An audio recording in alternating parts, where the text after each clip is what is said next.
हाय, आज हम रसाला के जो चैप्टर है 6th औषध निर्माण उसके बारे में बात करेंगे। ये रसाला का सबसे हार्ड चैप्टर माना जाता है, लेकिन यकीन मानिए ये इतना भी हार्ड नहीं है जितना हम इसको मानते हैं समझते हैं।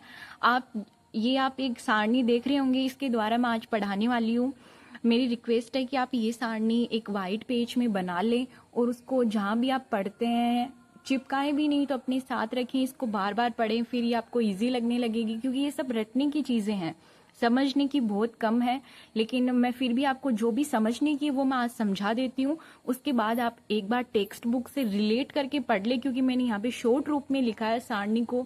फिर आपको बार बार टेक्स्ट बुक से पढ़ने की जरूरत नहीं है, आप ये सामने रखें और फिर इससे बार बार पढ़ते रहें, फिर आपको बहुत ईजी लगेगा ये पोर्शन। ठीक है, तो इसमें सबसे पहले कजली बना रखी है। ठीक है, मैंने देखो यहाँ पे जो औषध द्रव्य मैं बनाने वाली हूँ उनके नाम लिखे हैं मैंने।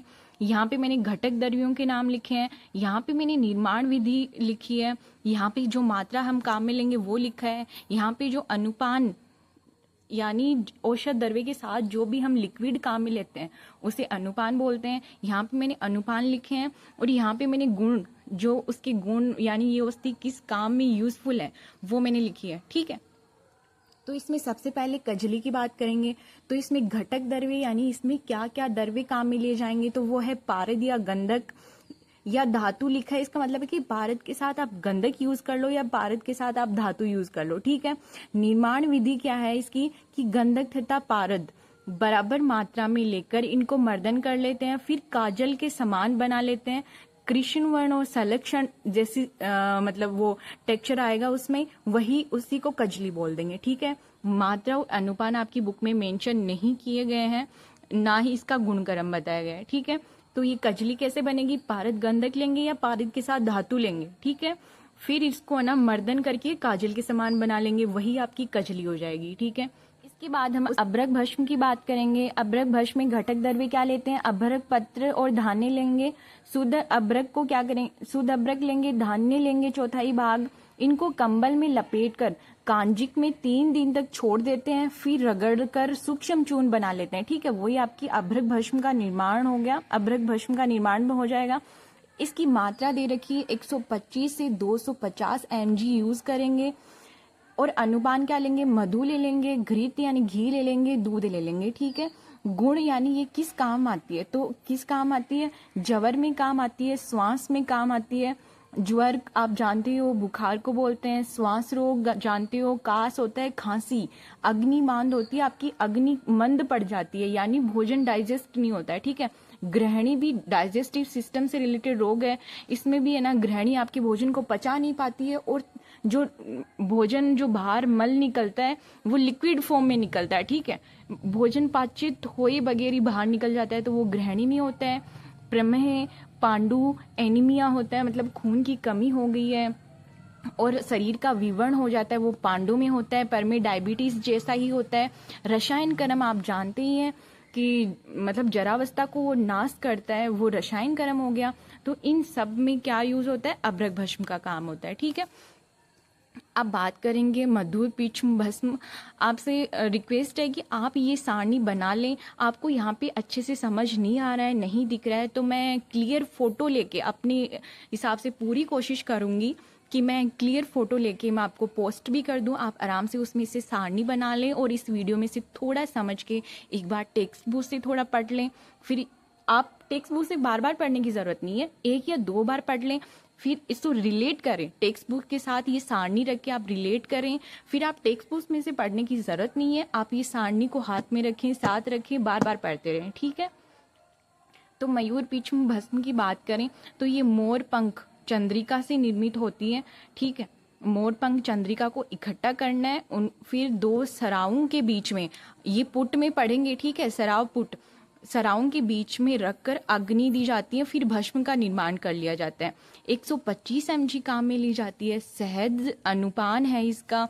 और हिक्का, कास, अमल पित्त, हिक्का हिचकी ही है, कास खांसी है। ठीक है, हिक्का में क्या होता है, हिक शब्द आता है।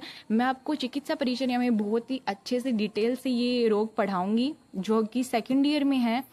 अमल पित्त है, जो एसिडिटी है, वमन, इन सब में मयूर पीछम भस्म का यूज होता है। ठीक है, आप मंडूर भस्म की बात करें तो इसको रसामृतम भी कहते हैं, त्रिफला और शुद्ध मंडूर काम में लेते हैं। देखो शुद्ध तो हर चीज ही हम शुद्ध ही काम में लेंगे, अशुद्ध काम में नहीं लेंगे। पहले हम शुद्ध करेंगे फिर ही हम इसका यूज करेंगे, ठीक है। इसकी निर्माण विधि में क्या दे रखा है, आप वीडियो पॉज करके भी लिख सकते हैं, आराम से चीजों को देखकर आराम से लिख सकते हैं। और मैं इनकी एकदम जो क्लियर फोटो है वो मैं पोस्ट कर दूंगी। त्रिफला यवकूट करके 8 मतलब त्रिफला यवकूट को 8 गुने गोमूत्र में पहले पकाते हैं, ठीक है। फिर चौथाई भाग शेष रहने पे छान लेते हैं। फिर क्या करते हैं कि शुद्ध मंडूर को अग्नि तप्त करके भुजाते हैं, 21 बार भुजाते हैं। फिर चूर्ण बनाकर 1 दिन तक कुमारी सवरस के साथ मर्दन करते हैं। फिर गजपुट में 7 पुटों की अग्नि देकर भस्म बनाते हैं। समझ गए आप, मतलब ये त्रिफला यवकूट को 8 गोमूत्र में पका लेते हैं। चौथाई भाग शेष रहने के बाद, चौथाई शेष भाग मतलब शेष रह जाए तब तक फिर उसको छान लेते हैं। फिर उसमें शुद्ध मंडूर को मतलब मिलाते हैं। फिर उसको अग्नि तप्त करके 21 बार भुजाते हैं। फिर चूर्ण बनाते हैं। फिर कुमारी सवरस के साथ मर्दन करते हैं। फिर गजपुट के द्वारा इसकी भस्म बनाई जाती है, ठीक है। मात्रा और अनुपात मेंशन नहीं किया गया है। इसका शीत वीर्य होने की वजह से ये वृषिक मतलब वृषिक में काम आता है, रक्तवर्धक होता है, पांडु, शोथ, प्लीहावर्दी इन सब में यूजफुल है, ठीक है। अब मुक्ता पिष्टी की बात करते हैं। मुक्ता पिष्टी की बात करें तो इसमें शुद्ध मुक्ता भस्म काम में ली जाती है, गुलाब जल काम में लिया जाता है। मैंने एक पहले वीडियो बनाया था एनएचएम की एग्जाम से पहले, उसमें मैंने मेंशन किया था कि जब भी पिष्टी निर्माण होगा तो गुलाब जल काम में आएगा ही। आप ऐसी चीज़ों को ध्यान रखा करें, क्योंकि ऐसी चीज़ें जब रटने वाली चीज़ होती है ना, तो ऐसी चीज़ें बहुत ज़रूरी होती है कि भाई पिष्टियाँ हैं तो हम गुलाब जल मेंशन कर रहे हैं, इसमें मुक्ता भस्म ले रहे हैं, इसमें परवाल चूर्ण ले रहे हैं, फिर इनके हम क्या करते हैं मर्दन करके बस पिष्टी बना लेते हैं। तो हमारे लिए रटना बहुत ईजी हो जाता है। ऐसे रिलेट करेंगे चीज़ों को तो बहुत कम टाइम में इस चीज़ों को ध्यान में रख पाएंगे, याद रख पाएंगे लॉन्ग टाइम तक। तो इसमें क्या है, मुक्ता पिष्टी में शुद्ध मुक्ता भस्म ले लेंगे। मुक्ता भस्म गुलाब जल में 21 दिन तक मर्दन करके सुखा लेते हैं। फिर श्वेत वर्ण की पिष्टी तैयार हो जाती है। 25 और 125 mg के बीच मात्रा दे रखी है। मधु नवनीत यानी नई घी को बोलते हैं। दूध ये इनके अनुपान है। रक्तपित्त है, दाह, हृदय रोग, रक्त अतिसार, मनोदौर्बल्य, मानसिक रोग, उन्माद भी मानसिक रोगों में ही आता है। इन सब में ये बहुत यूजफुल है। परवाल पिष्टी की बात करें तो शुद्ध परवाल चूर्ण ले लेंगे। इसी को भी गुलाब जल मतलब पिष्टी है तो गुलाब जल तो नेसेसरी है, ठीक है। आगे क्या दे रखा है कि इनको मतलब मर्दन करके चंद्रमा की रोशनी में 21 दिन तक मर्दन करते हैं। परवाल चूर्ण को गुलाब जल के साथ, ठीक है, चंद्रमा की रोशनी में 21 दिन तक मर्दन किया जाता है। फिर हमारी परवाल पिष्टी तैयार हो जाती है। 7 से 250 mg की मात्रा दे रखी है। मधु नवनीत यानी नई मक्खन और घी के साथ हम इसको लेते हैं। तृष्णा ये प्यास नहीं है, मतलब ये एक रोग है, मतलब बार इतनी प्यास लगती है कि पानी से भी नहीं बुझती है, तो वो तृष्णा में आ जाती है। मनोदौर्बल्य, कास, खांसी बता दिया, ओज का क्षय हो जाता है, तो ये हम काम में लेते हैं, ठीक है। जहर मोहर पिष्टी की बात करें तो शुद्ध जहर मोहर लेते हैं। और क्या लेते हैं, गुलाब जल, गुलाब जल लेते हैं। पिष्टी है तो गुलाब जल नेसेसरी है, ठीक है। कुछ नहीं, इनको शुद्ध जहर मोहर को जल से प्रक्षालन कर लेते हैं, सूक्ष्म चूर्ण बना लेते हैं, गुलाब जल की भावना देकर महीन कर लेते हैं, पिष्टी निर्माण कर लेते हैं। बस 120 से 250 mg की मात्रा दे रखी है, मधु के साथ लेते हैं इसको। शोथ, भ्रम और हृदय रोग में इसका काम आता है। अकीक पिष्टी में शुद्ध अकीक को शुद्ध गुलाब जल के साथ मतलब पिष्टी बना लेते हैं। ये मतलब आप मेंशन कर लेना कि 3 दिन तक गुलाब जल की भावना दी जाती है अकीक चूर्ण में, ठीक है। इसकी मात्रा 125 से 375 mg दे रखी है। मात्रा आप नहीं भी याद करेंगे तो भी चलेगा, लेकिन आपको देखो घटक द्रव्य याद करने पड़ेंगे, अनुपान आपको याद करना पड़ेगा, गुण कर्म भी आपको प्रत्येक रोग याद करने की जरूरत नहीं है। 1-2 याद रखें ताकि आप लिख पाएं एग्जाम में, ठीक है।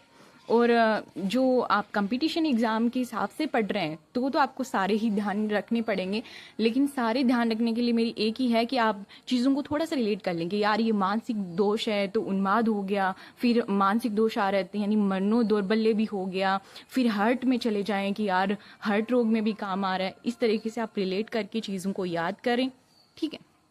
तो अकीक पिष्टि रक्त स्तंभक में यानी रक्त हमारा रोकने में, शीत वीर्य हृदय मध्य मेध्य यानी जो हमारी बुद्धिमत्ता को बढ़ाती है वो औषधियां मेध्य में आती है।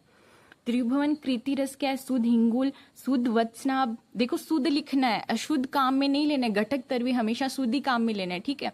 त्रिकटु, शुद्ध सुहागा, पीपला मूल, ये सब काम में लेते हैं। सभी औषधियों को संभाग में लेकर चूर्ण बना लेते हैं।